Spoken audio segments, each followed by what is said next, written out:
There are moments in life that feel too unreal to accept. Moments where love snaps and turns into something so dark that even the strongest hearts feel weak. Tonight, you are about to witness one of those moments. Imagine a woman lying on the pavement of a Miami parking lot, her body still, her face frozen in terror. And the man standing over her is not a stranger, not an enemy. It is her husband, the father of her children, the man who once held her like she was the only person in the world. But here is the part that will make you say, wait, what? Just 20 minutes before she died, this same woman looked at him in the eyes and called him the love of her life. And 20 minutes after that, he ran her over with his tow truck with so much force that the sound alone made neighbors scream. Before we go deep into this heartbreaking case, take a second to subscribe. Your support helps us bring you real stories that remind us how fragile trust can be. And stay with me to the end, because you will want to comment your thoughts on this one. You will want to say where you are watching from, and you will want to scream at how a marriage fell apart in the most shocking way possible. Miami is a city that never sleeps, but on this night, the streets felt colder than usual. Streetlights flickered against the wet asphalt, and the sound of distant traffic blended with the quiet hum of the city. It was the kind of night where secrets feel heavier and silence feels louder. The man at the center of this tragedy, Marcus Delgado, was known in his neighborhood as the tow truck guy who worked late, hustled hard, and tried to keep his family together. People described him as a good man, a tired man, a man who worked with his hands because life had not given him many choices. He was the kind of father who went without sleep so his kids could eat, the kind of husband who believed love was something you protected, even when it hurt. But love has a strange way of breaking you exactly where you are weakest. His wife, Serena, was beautiful in a soft, warm way, the kind of woman who lit up any room without even trying. She had dreams bigger than her circumstances and a heart that craved attention, affection, and validation. She was not a bad person. She was a lonely person, a woman who felt forgotten in a marriage built on survival. For months, things between them had been tense. Small arguments turned into long silences. Late nights turned into unanswered questions. Marcus worked longer shifts, thinking he was building a future for his family. Serena felt abandoned, thinking she was fading into the background of her own life. And that is where the darkness began. On the night everything changed, Marcus finished a grueling 12-hour shift. His clothes smelled like gasoline and humidity. His eyes were tired, but something in his spirit told him to go home early. Something was pulling him, something he could not explain, something that would lead him straight into a moment that would destroy everything he ever believed about love. As he pulled into their apartment complex, he noticed another car parked near their building, a car he had never seen. A car with tinted windows and the engine still warm, and something inside him cracked open. And when he walked inside their home, what he found waiting for him would change him forever. Marcus stepped into the apartment expecting silence. Maybe Serena asleep on the couch like she often was after a long day.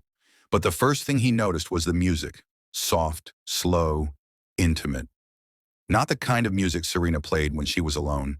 The kind of music she played when she felt admired, wanted, seen. A sound rose from the back of the hallway, a muffled laugh, a voice that was not his. Then another voice, another man, two of them. His heart stopped, his breath froze. His body felt disconnected from his own skin. He did not rush forward. He did not yell. He walked slowly, quietly, as if his mind refused to believe what his ears were hearing. Each step felt heavier than the last. The air around him felt thick, as if the world itself was trying to hold him back from what he was about to see. When he reached the bedroom door, it was slightly open, just an inch, just enough for him to look through that tiny gap and watch his entire life fall apart. Serena was not alone. She was laughing, smiling, her hands running across another man's shoulders, and beside him on the bed was a second man watching, waiting, touching her like she belonged to him. Marcus did not breathe. He could not. His chest felt like someone was crushing it. His hands trembled. His vision blurred. The woman he sacrificed everything for. The woman he defended against the world. The woman he believed would never cross that line. She was right there, in their bed, with two strangers like he never existed. He stepped back, silent, broken. A part of him still hoped she would look up, see him, and stop. But she did not. Not even once did she check the doorway. Her world at that moment did not include him. And that was the deepest cut of all. Marcus walked out of that apartment like a ghost. The hallway felt longer, the air felt colder. His heart felt empty in a way that words cannot carry. He was not angry yet. Anger comes later. First comes the heartbreak, the disbelief, the humiliation, the kind of pain that makes your legs weak and your mind shake. Outside, he leaned against his tow truck, gripping the metal so hard his fingers went numb. He stared at the building, trying to convince himself it was a nightmare. But nightmares end. This one was just beginning. Marcus stood outside for almost a full minute, breathing in short, broken breaths, trying to steady himself. But the moment you see something like that, you cannot steady anything. Your heart becomes a storm, your mind becomes a battlefield, and your soul becomes a place you no longer recognize. He walked back into the building, not fast, not loud, but with the quiet calm of a man whose world has already collapsed. When he reached the apartment door, he did not knock. He pushed it open gently, and the music that once sounded soft now felt like a cruel joke in his ears. Serena's smile disappeared the second she saw him standing there. Her whole body froze, her face drained of color. The two men beside her scrambled, pulling at their clothes, their eyes wide with fear. But Marcus did not look at them, not once. His eyes were fixed on Serena, the woman he loved, the woman he trusted, the woman who had just torn his soul to pieces. Serena whispered his name, her voice trembling, as if she finally remembered the man who had given her everything. She stepped forward, reaching for him, trying to form the right words, the right apology, the right explanation. But there are no right words when betrayal stands between two people. Marcus said nothing. His silence hurt more than any shout could. Silence from a man who has been loyal is louder than rage. It is the sound of heartbreak turning into something darker. One of the men tried to speak, tried to defend himself, but Marcus simply lifted a hand, not to hit, but to signal him to stop. And he did, because there was something terrifying in Marcus's eyes. Something that said this was not about fists or revenge. This was about pain, deep, soul-crushing pain. Serena kept talking, her voice shaking, tears forming, her hands trembling as she tried to touch him. But Marcus stepped back. That single movement broke her. It was the moment she realized she had lost something she could never get back. Not trust, not love, not the man standing in front of her. She had lost the version of him that believed in her. He turned around and walked out without another word. And that silence echoed louder than any scream. Down the hallway, down the stairs, back to the truck. Each step felt heavier, each breath painful. But when Marcus reached his tow truck, something inside him snapped. All the heartbreak, all the humiliation, all the betrayal hit him at once. And something in his mind shifted. Something he could not pull back from. Because betrayal does not just hurt. Sometimes it destroys the last piece of sanity a person is holding on to. Marcus sat in the driver's seat of his tow truck with the door still open. The Miami night air pressed against his skin, warm and heavy, but inside his chest everything felt frozen. He stared straight ahead, not blinking, not breathing normally, just sitting in a suffocating silence that wrapped around him like a tightening rope. His hands were shaking, not from anger yet, but from the kind of heartbreak that makes a grown man feel like a child again. The kind of pain that steals your breath and leaves you wondering how the person you love the most could turn into the person who hurt you the deepest. He could still see Serena's face in his mind, the smile she gave those men, the way she reached for them, the way she did not even look toward the door. Those images played again and again, cutting into him like glass. Every replay felt worse. Every second pushed him further away from logic and closer to a place where emotion becomes dangerous.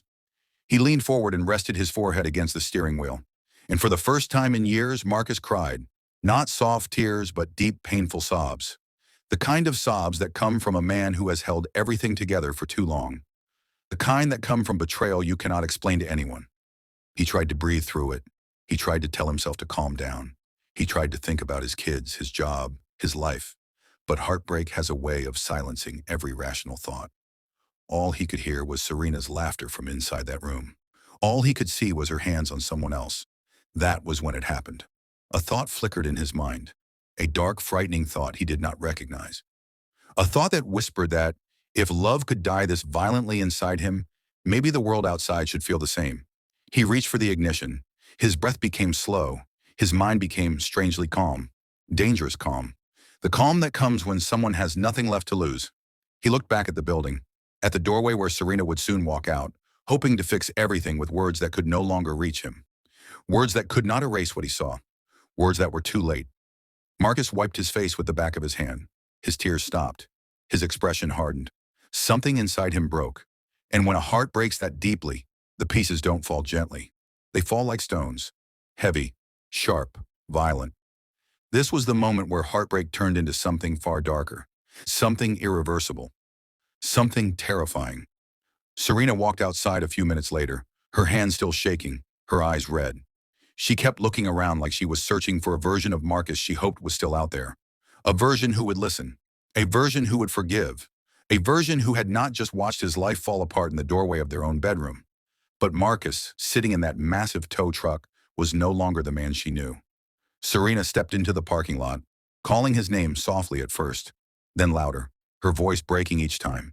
She kept saying they needed to talk, that it was not what it looked like, that she made a mistake, that she was confused, lonely, overwhelmed.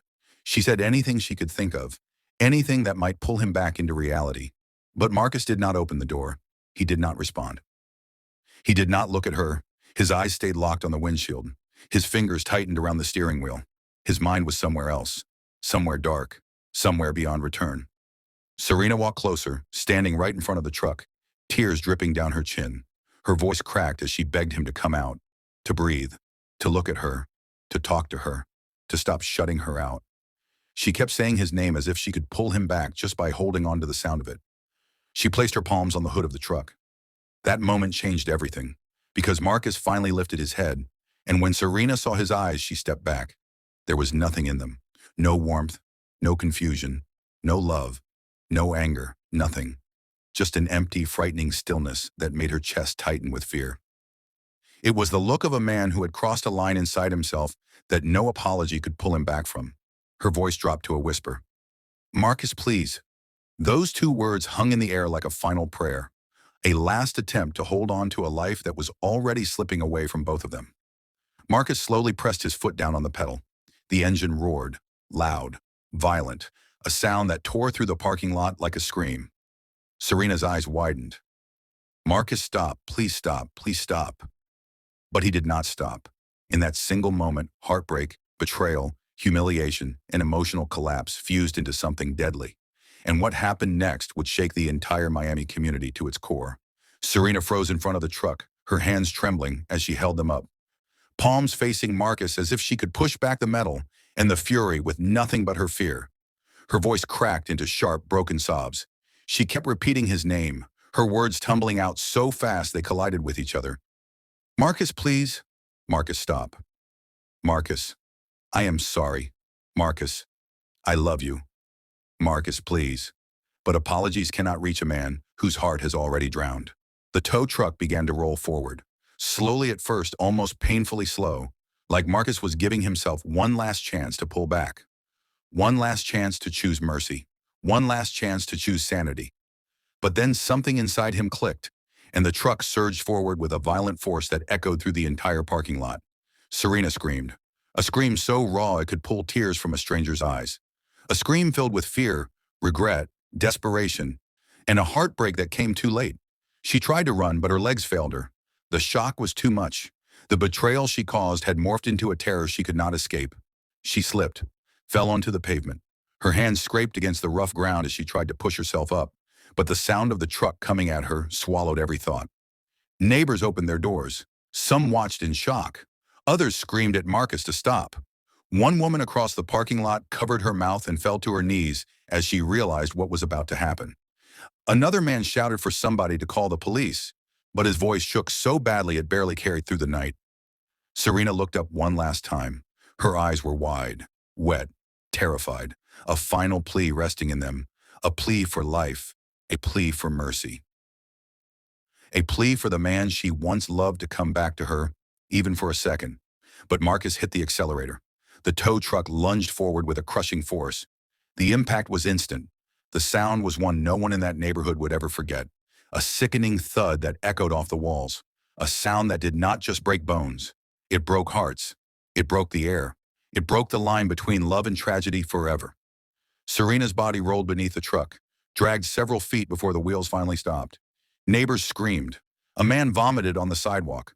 A woman collapsed onto the pavement, crying hysterically.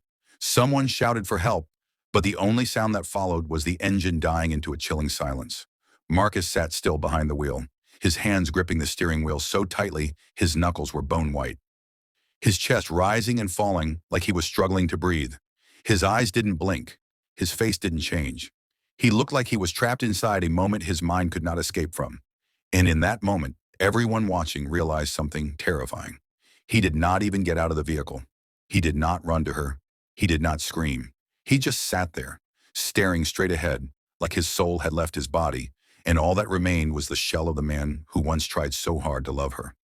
For a moment, the entire parking lot felt like time had stopped. No one moved. No one breathed. People stood frozen in the doorways of their apartments, shocked into silence by what they had just witnessed. It was the kind of silence that only follows something too violent to understand, something too real to process. Then the screams began. A woman from the second-floor balcony leaned over the railing and started shouting for someone to call emergency services. Her voice cracked under the weight of panic. She kept yelling that Serena was not moving, not breathing, not reacting. She shouted that a body should not look like that. Her words were jagged, frantic, unfiltered. Another man ran toward the scene but stopped halfway, his legs buckling beneath him as he saw Serena's lifeless body. He dropped to the ground shaking, whispering under his breath that this could not be real, that this had to be some nightmare. His hands trembled so badly he couldn't even reach for his phone. A neighbor finally dialed 911 with a voice so unsteady that the operator had to ask him 3 times to speak clearly. He kept saying the same words, over and over. A man just ran over his wife. He ran over her with a tow truck. He crushed her. She is not moving. Please hurry. Please come fast. But while the world around him spiraled into chaos, Marcus remained inside the truck, unmoving. His eyes were fixed straight ahead, but his mind was somewhere nobody could reach. He was breathing the way someone breathes right before they break apart. Slow, shallow, lost. His face was blank, but inside him was a storm too violent for any expression. Some neighbors were too scared to go near him.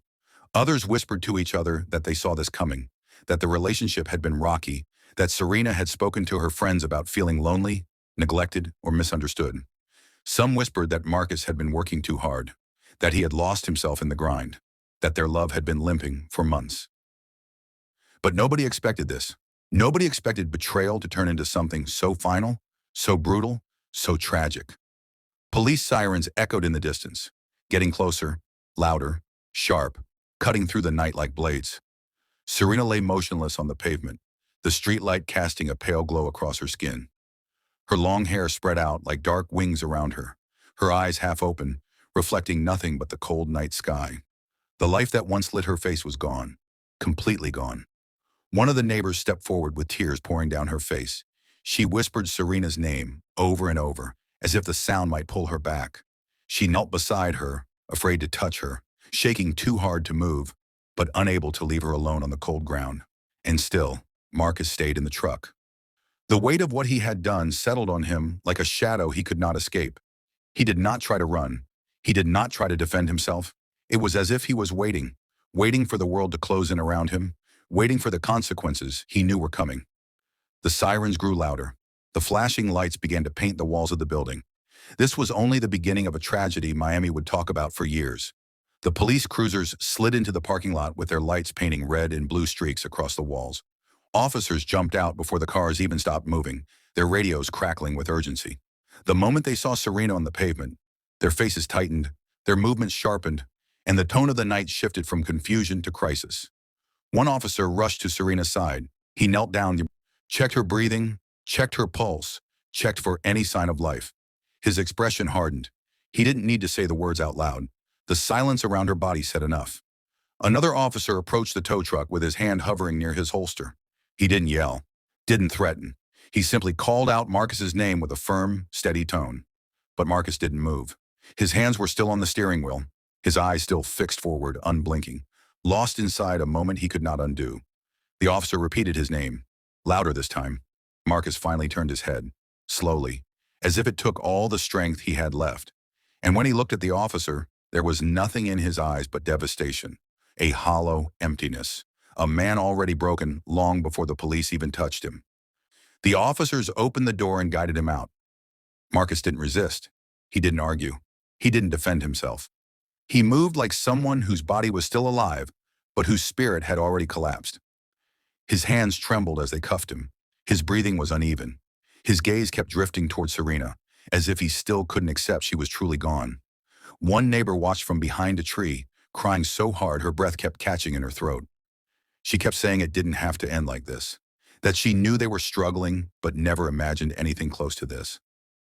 Another neighbor filmed the scene with shaky hands, unable to process what he was even recording. He whispered to the camera that he heard the truck, heard the scream, heard the impact, and that he would never forget it for as long as he lived. As Marcus stood beside the police car, something heartbreaking happened. He whispered her name, not with anger, not with hatred, not with rage, with sorrow.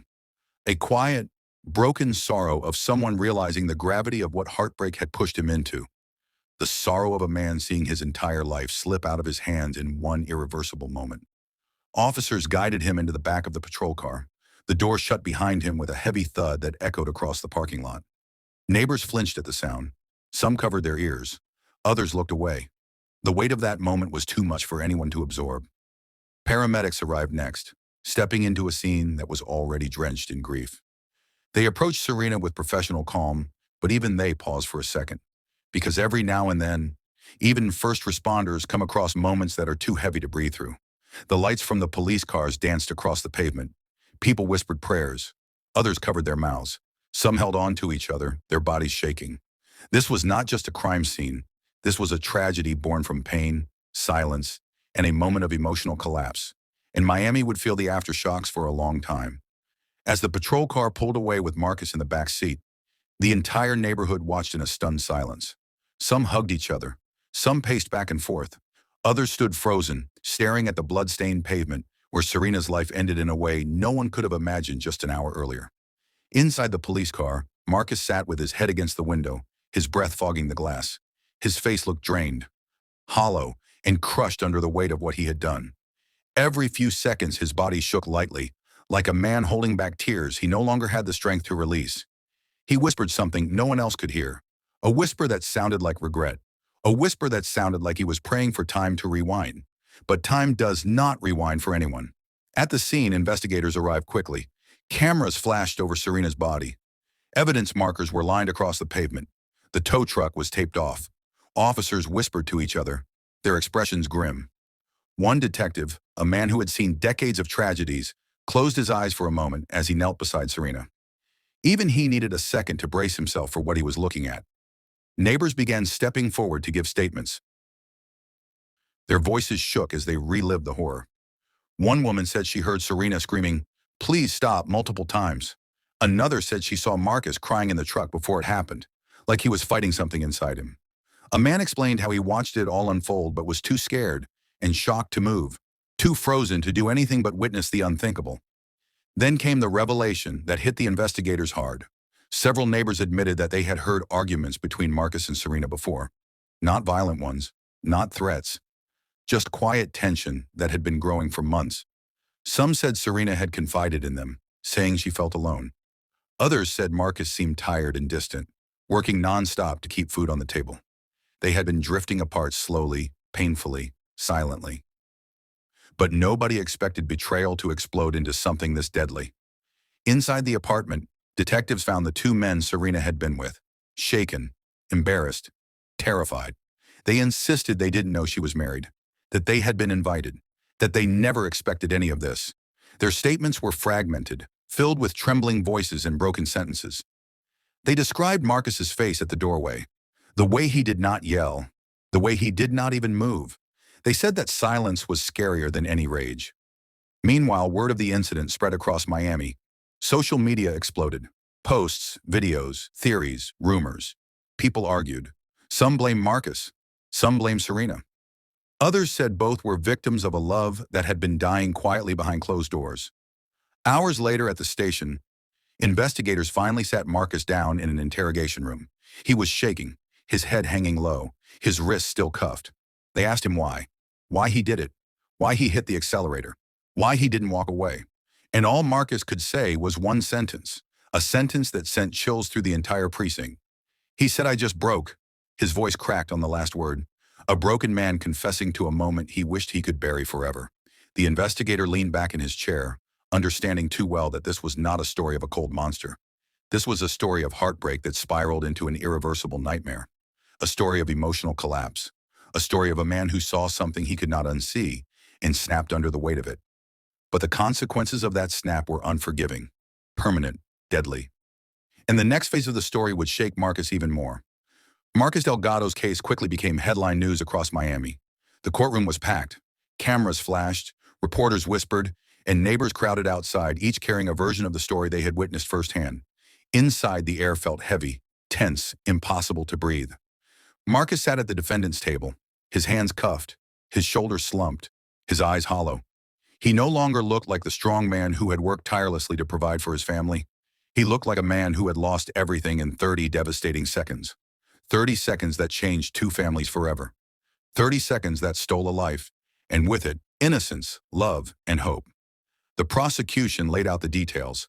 Every witness, every statement, every horrifying moment captured by neighbors and security cameras. Every scream, every sob, every desperate plea from Serena as she tried to escape the inevitability. Every moment was recounted in vivid, painful detail. The jury listened, some shaking their heads and some covering their faces. Every word etched the tragedy deeper into their minds. The defense tried to explain the emotional collapse, the heartbreak, the betrayal. They spoke of a man pushed to the edge, a man who did not plan this, a man whose mind snapped under unbearable stress. But no explanation could erase the fact that one woman was gone, forever. That one life, full of potential, love, and warmth, had ended in a way no one could ever justify.